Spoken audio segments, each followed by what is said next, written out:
What happens when Hollywood's most beloved activist meets daytime television's most controversial panel? You won't believe what unfolds when Emma Watson sits down with the View hosts for what was supposed to be a simple promotional appearance. The tension in that studio was so thick you could cut it with a knife. And by the end of this explosive confrontation, one of cinema's biggest stars would be walking off that stage in disgust. Before we get into this incredible story, make sure you hit that subscribe button and drop a comment below because you're not going to believe what unfolds. That it all started when Emma Watson arrived at the View studio yesterday morning, ostensibly there to promote her latest project. The 35-year-old actress, known for her articulate activism and principled stands, seemed relaxed as she settled into the guest chair. The audience was buzzing with excitement. After all, it's not every day you get to see Hermione Granger in person. But what nobody in that studio could have predicted was how quickly this appearance would spiral into one of the most heated confrontations in The View's history. Joy Behar, never one to shy away from controversy, wasted no time diving into territory that would make most guests uncomfortable. "Emma, you've been in Hollywood for decades," she began with that signature smirk of hers, "and you've seen a lot of changes. What do you think about all these young actors today speaking out about politics? Don't you think celebrities should just stick to entertaining?" The question seemed innocent enough on the surface, but anyone familiar with Behar's style knew she was baiting her. Watson shifted slightly in her chair, her face showing the first signs of irritation. "I think everyone has a right to their opinion, Joy. That's what makes this country great."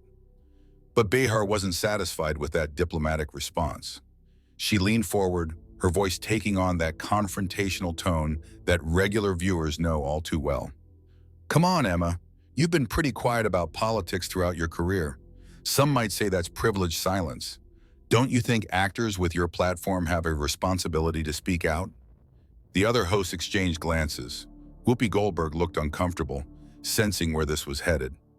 Sarah Haynes tried to interject with a lighter question about Watson's upcoming projects, but Behar bulldozed right through her attempt to redirect. "I mean, let's be honest here," Behar continued, her voice growing more aggressive. "You've made millions playing beloved characters on screen. But where's that feminism when it comes to real issues affecting real women?" Watson's jaw tightened visibly. Those who know her well understand that she's not someone who appreciates being cornered or lectured, especially on live television. "I've always believed actions speak louder than words, Joy. I've supported various causes throughout my career, just not always publicly." "Oh, so you're one of those quiet philanthropists?" Behar shot back with air quotes, her tone dripping with sarcasm. "How convenient. You get to keep your reputation clean while staying above the fray." The audience was starting to feel the tension. What had begun as celebrity banter was clearly becoming something much more uncomfortable. Watson's publicist, sitting in the wings, was visibly concerned, whispering urgently to a producer. Alyssa Farah Griffin, sensing the mounting tension, attempted to steer the conversation back to safer ground. "Emma, can we talk about your experience working with younger actors? You've been a mentor to so many." But Joy Behar wasn't about to let go of her attack. Wait. I'm not done here, Emma. You've been in this business long enough to see how it really works. You've been part of the old boy club. Don't you think it's time for some accountability?" The studio fell silent. Even the camera operators seemed to sense they were witnessing something extraordinary. Watson's face had gone from irritated to genuinely angry. Her hands, which had been casually resting on the chair arms, were now gripping them tightly. "I think you're way out of line, Joy," Watson said, her voice low but filled with barely contained fury. "You don't know what you're talking about, and you're making assumptions about my character and my career that are completely unfounded." But Behar, emboldened by what she perceived as a moment of television gold, pressed harder. "Am I, though? I mean, you've been silent about so many issues. The #MeToo movement, political corruption, social justice. For someone who's played so many heroes, you've been pretty absent when real heroism was needed." The other hosts were now clearly uncomfortable. Whoopi Goldberg was shaking her head, obviously wanting to move on. Sarah Haynes was looking between Watson and Behar like she was watching a car crash in slow motion. Even Sonny Hostin, usually quick to pile on with controversial takes, seemed to realize this had gone too far. Watson leaned forward, her famous intensity now fully on display. "You know what, Joy? You sit here every day throwing stones at people from your glass house. You want to talk about accountability? How about the accountability of journalists who ambush guests with accusations instead of asking real questions?" "Ambush," Behar laughed, but it was a nervous laugh. "This is called journalism, Emma. This is what real questions look like, not the softball interviews you're used to." The tension in the studio was now palpable. Watson's face was flushed, her breathing had quickened, and it was clear to everyone present that this Hollywood legend was reaching her breaking point.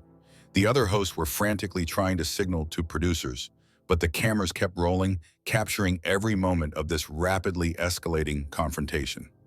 "Real questions," Watson repeated, her voice rising. "You call character assassination real questions? You call making baseless accusations about someone's integrity journalism?" The audience was completely silent now, hanging on every word. This wasn't the entertaining celebrity chat they'd expected when they'd gotten their tickets. This was something far more raw and uncomfortable. Behar, perhaps realizing she'd pushed too far, but unable to back down on live television, doubled down. "I'm asking the questions that need to be asked, Emma. If you can't handle that, maybe you shouldn't be doing interviews." And that's when Emma Watson's legendary composure finally cracked completely, setting the stage for what would become one of the most explosive moments in daytime television history. "You know what, Joy?" Watson's voice cut through the studio like a blade, her tone now ice cold and dangerous. "I've been in this business for most of my life, and I've dealt with my share of difficult people, but you're something else entirely." The studio atmosphere shifted dramatically. Every person in that room could feel the electricity in the air. Watson wasn't just angry anymore. She was furious in a way that made everyone present understand why she'd been so convincing, playing characters who could be genuinely intimidating. Behar, for the first time since the interview began, looked genuinely taken aback, but her ego wouldn't let her retreat. "Excuse me, I'm just doing my job, Emma. If you can't handle tough questions..." "Tough questions," Watson interrupted, her voice rising to a level that made the studio audience visibly uncomfortable. "You think ambushing someone with character assassination is tough journalism? You think making baseless accusations about someone's integrity is professional?" The other hosts were now in full panic mode. Whoopi Goldberg was frantically gesturing to the producers off camera, clearly wanting to cut to commercial. Sarah Haynes had her hands pressed to her chest, looking like she might have a panic attack. Even Sonny Hostin, usually ready to jump into any controversy, was sitting perfectly still, recognizing that this situation had spiraled completely out of control. But the cameras kept rolling, and Joy Behar, perhaps driven by some combination of professional pride and personal stubbornness, refused to back down. "Emma, you're being overly sensitive. These are legitimate questions about accountability in Hollywood." "Accountability?" Watson's laugh was bitter and harsh. "You want to talk about accountability? How about the accountability of so-called journalists who destroy people's reputations based on nothing but speculation and innuendo?" The audience was completely silent now, watching this legendary actress unleash decades of pent-up frustration with the media. This wasn't the charming, slightly quirky Emma Watson they'd expected. This was a woman who had clearly reached her absolute limit. "I've never claimed to be perfect," Watson continued, her voice shaking with anger. "But I've spent my entire career trying to be a decent person, trying to do right by the people I work with, trying to use whatever influence I have for good. And you sit here and try to tear that down based on what? Your assumptions? Your political agenda?" Behar's face was now flushed red, her composure cracking under the intensity of Watson's response. "My political agenda? You're the one who's been hiding behind your movie star image while real issues..." Watson exploded, standing up so quickly her chair nearly toppled backward. "You think real issues are settled by ambushing people on television? You think meaningful change comes from gotcha journalism and character assassination?" The studio audience gasped audibly. Several people in the front row were visibly frightened by the intensity of Watson's reaction. The camera operators were getting shots they'd never expected, capturing every moment of this Hollywood legend's complete breakdown of her famous reserve. Alyssa Farah Griffin made one last desperate attempt to salvage the situation. "Emma, maybe we should take a step back here. This is getting a little heated." "A little heated?" Watson whirled around to face her, her eyes blazing. "Your colleague just spent the last 10 minutes trying to destroy my reputation on live television. And you think this is just a little heated?" Whoopi Goldberg finally found her voice, trying to assert some control over the chaos. "Emma, we need to lower the temperature here. This isn't productive for anyone." But Watson wasn't having it. She turned back to face Joy Behar directly, pointing an accusatory finger at her. "You know what's not productive, Whoopi? Letting people like her use this platform to spread lies and innuendo about decent people. You know what's not productive? Giving bullies a microphone and calling it journalism." "Bullies." Behar finally found her voice again, her tone defensive and angry. "I'm not a bully, Emma. I'm asking the hard questions that need to be asked." "Hard questions." Watson's voice was now loud enough that it was probably audible in the hallway outside the studio. "You want to know what a hard question is, Joy? Here's a hard question. How do you sleep at night knowing you make a living destroying people's reputations?" The other hosts were now openly panicking. Sarah Haynes was actually crying, overwhelmed by the intensity of the confrontation. Sunny Hostin was staring at the table, clearly wishing she could disappear. Even the studio audience was starting to murmur among themselves, with some people actually getting up to leave. But Watson wasn't finished. Years of dealing with intrusive media, of having her private life dissected, of watching colleagues get destroyed by rumor and speculation, all came pouring out in that moment. "You sit here every day," she continued, her voice now hoarse with emotion, "and you tear people down.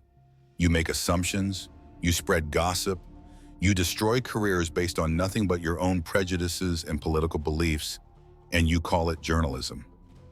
Behar, now clearly in over her head but too proud to admit it, made one final attempt to maintain control. "Emma, you're being completely unreasonable.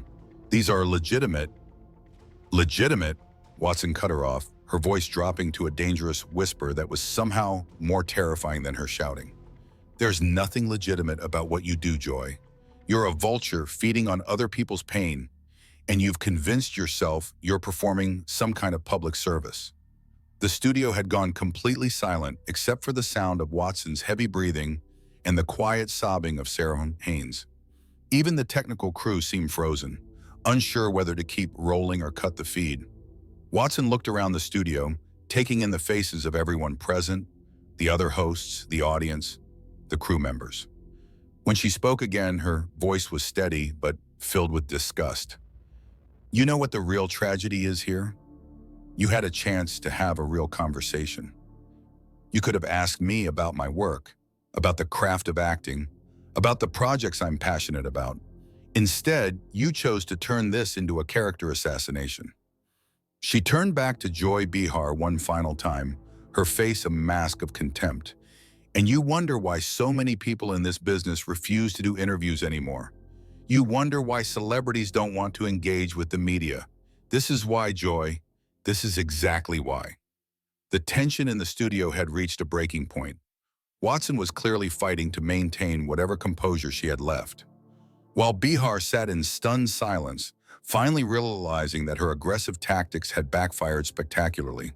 The other hosts looked like they wanted to crawl under the table and disappear. What happened next would go down in television history as one of the most dramatic exits ever captured on live television. Watson took a deep breath, her chest rising and falling as she struggled to contain the rage that had been building throughout this disastrous interview. When she looked back at Joy Behar, her expression had shifted from fury to something far more dangerous. Cold, calculated disgust. "You know what, Joy?" she said, her voice now eerily calm. "I've wasted enough of my time here. I came on this show as a courtesy to talk about my work to connect with fans. But you've made it clear that's not what you're interested in." She began removing her microphone, her movements deliberate and final. The small actions sent shockwaves through the studio. Everyone understood what was happening. Emma Watson, one of the biggest movie stars in the world, was about to walk out on live television. "Emma, please," Whoopi Goldberg pleaded desperately. "Let's just take a breath here. We can start over." "Start over?" Watson's laugh was bitter as she tossed her microphone onto the coffee table with a sharp clatter. "There's no starting over from this, Whoopi. Your colleague just spent the last 15 minutes trying to destroy my reputation, and you all just sat there and let it happen." The studio audience was now in complete chaos. Some people were standing up trying to get a better view. Others were covering their mouths in shock. A few were actually applauding. Whether for Watson's defense of herself or for the sheer drama of the moment was unclear. Sarah Haynes, tears still streaming down her face, made one last desperate attempt. "Emma, we're sorry if things got out of hand. Maybe we can—" "Out of hand?" Watson interrupted, her voice rising again. "This wasn't some accidental escalation, Sarah. This was a deliberate ambush. Your colleague came into this interview with an agenda, and you all knew it." Joy Behar, who had been sitting in stunned silence for the past few minutes, finally found her voice. But instead of apologizing or backing down, she doubled down one final time. "Emma, you're being dramatic. This is what interviews look like when someone asks real questions instead of just promoting your movie." The effect of his words was immediate and devastating. Watson stopped moving toward the exit and turned back to face her, her expression now genuinely frightening. "Real questions," she repeated, her voice barely above a whisper, but carrying clearly throughout the silent studio. "You think destroying someone's character on live television is asking real questions?" She walked back toward the desk, and for a moment, everyone in the studio, hosts, audience, crew, seemed to hold their breath. Watson leaned down, bringing her face closer to Behar's, her voice low and intense. "Let me tell you what real questions look like, Joy. Real questions are about craft, about experience, about the work itself. Real questions show curiosity about another person's perspective. Real questions come from a place of genuine interest, not from a desire to create controversy for ratings." Behar tried to respond, but Watson held up a hand, cutting her off. "What you did here today wasn't journalism. It was character assassination disguised as journalism. And the fact that you can't see the difference is exactly what's wrong with this business." She straightened up, looking around the studio one final time. When she spoke again, her voice carried the weight of her entire career in Hollywood, of countless interviews, of years of dealing with media intrusion. "I've been in this business since before some of you were born. I've seen it change. I've seen it evolve, and I've seen it deteriorate. But I've never seen anything quite like what happened here today." The cameras were still rolling, capturing every word, every gesture. This wasn't just a celebrity meltdown. This was a moment of genuine human dignity, asserting itself against manufactured controversy. You had a chance to have a real conversation with someone who's been doing this work for half a century. You could have asked about the evolution of filmmaking, about working with different directors, about the challenges of staying relevant in a changing industry. Instead, you chose to turn this into a hit piece. Watson's voice grew stronger, more passionate. "And you know what's really sad? There are millions of people watching this who deserve better. They deserve real conversations, real insights, real content. Instead, they get this manufactured drama." She looked directly at Joy Behar one final time. "I hope this was worth it, Joy. I hope the ratings boost you'll get from this train wreck that was worth destroying whatever credibility you had left." Behar's face was now completely red, her composure entirely shattered. "You can't talk to me like that," she managed to stammer. "You can't come on my show and—" "Your show." Watson's interruption was sharp and final. "This isn't your show, Joy. This is supposed to be a platform for meaningful conversation. But you've turned it into a circus, and I refuse to be part of it." With that, Emma Watson turned and walked toward the studio exit, but she wasn't finished. About halfway to the door, she stopped and turned back to face the cameras directly.